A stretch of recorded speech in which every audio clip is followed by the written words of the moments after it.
ശബരിമല സ്വർണ്ണക്കൊള്ളയുമായി ബന്ധപ്പെട്ട് നടൻ ജയറാമിൽ നിന്ന് വിവരങ്ങൾ ചോദിച്ചറിയാൻ എൻഫോഴ്സ്മെന്റ് ഡയറക്ടറേറ്റ് അടുത്ത ചൊവ്വാഴ്ച ഹാജരാകണമെന്ന് നിർദ്ദേശിച്ച് ഇഡി സമൻസ് നൽകി. കേസിൽ ബെല്ലാരിയിലെ ജ്വല്ലറി ഉടമ ഗോവർദ്ധന്റെ ജാമ്യാപേക്ഷ സുപ്രീംകോടതി തള്ളി. മുൻ ദേവസ്വം പ്രസിഡന്റ് എൻ വാസുവിന്റെ ജാമ്യഹർജിയിൽ നാളെ കൊല്ലം വിജിലൻസ് കോടതി വിധി പറയും.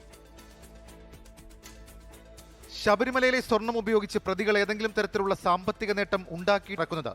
ഇതിൽ ഉണ്ണികൃഷ്ണൻ പോറ്റിയുമായുള്ള സാമ്പത്തിക ഇടപാടുകളിലാണ് ഇഡിയുടെ സമൻസ് ജയറാമിന് ലഭിച്ചിരിക്കുന്നത്. കഴിഞ്ഞ ദിവസമാണ് നടന് സമൻസ് അയച്ചത്. സ്വർണ്ണപ്പാളികൾ അമ്പത്തൂരിലെ സ്മാർട്ട് ക്രിയേഷൻസിൽ പൂജ നടത്തിയതും വീട്ടിലെത്തിച്ച് പൂജ നടത്തിയതും നേരത്തെ ജയറാം തന്നെ സമ്മതിച്ചിരുന്നു. സ്വർണ്ണക്കൊള്ളയിൽ പ്രതികൾക്കപ്പുറത്തേക്ക് 12 പേർക്കാണ് ഇഡി തുടക്കത്തിൽ സമൻസ് അയച്ചത്.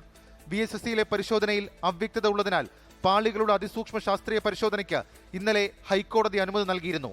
Mumbai Bhabha atomic research centre, Jamshedpur national metallurgical laboratory, ഹൈദരാബാദിലെ ഡിഫൻസ് മെറ്റലർജിക്കൽ റിസർച്ച് ലബോറട്ടറി എന്നിവിടങ്ങളിലൊന്നിൽ പരിശോധന നടത്താനാണ് SIT ആലോചിക്കുന്നത്.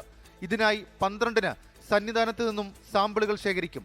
അന്വേഷണം നടന്നുകൊണ്ടിരിക്കുകയാണെന്നും ഈ സമയം ഇടപെടാനാകില്ലെന്നും വ്യക്തമാക്കിയാണ് ഗോവർദ്ധന്റെ ജാമ്യാപേക്ഷ സുപ്രീം കോടതി തള്ളിയത്. കുറ്റപത്രമടക്കമുള്ള കാര്യങ്ങൾ സമർപ്പിച്ച ശേഷം ജാമ്യാപേക്ഷ നൽകാൻ സുപ്രീം കോടതി നിർദ്ദേശിച്ചു. ദേവസ്വം ബോർഡ് മുൻ പ്രസിഡന്റ് എൻ വാസുവിന്റെ ജാമ്യഹർജിയിൽ നാളെ കൊല്ലം വിജിലൻസ് കോടതി വിധി പറയും. റിമാൻഡ് കാലാവധി 90 ദിവസം കഴിഞ്ഞത് ചൂണ്ടിക്കാട്ടി സ്വാഭാവിക ജാമ്യഹർജിയാണ് നൽകിയത്. മുൻ ദേവസ്വം പ്രസിഡന്റ് A. പത്മകുമാറിനെ വീണ്ടും 14 ദിവസത്തേക്ക് കോടതി റിമാൻഡ് ചെയ്തു. വിവിധ ബ്യൂറോകൾക്കൊപ്പം 24 തിരുവനന്തപുരം.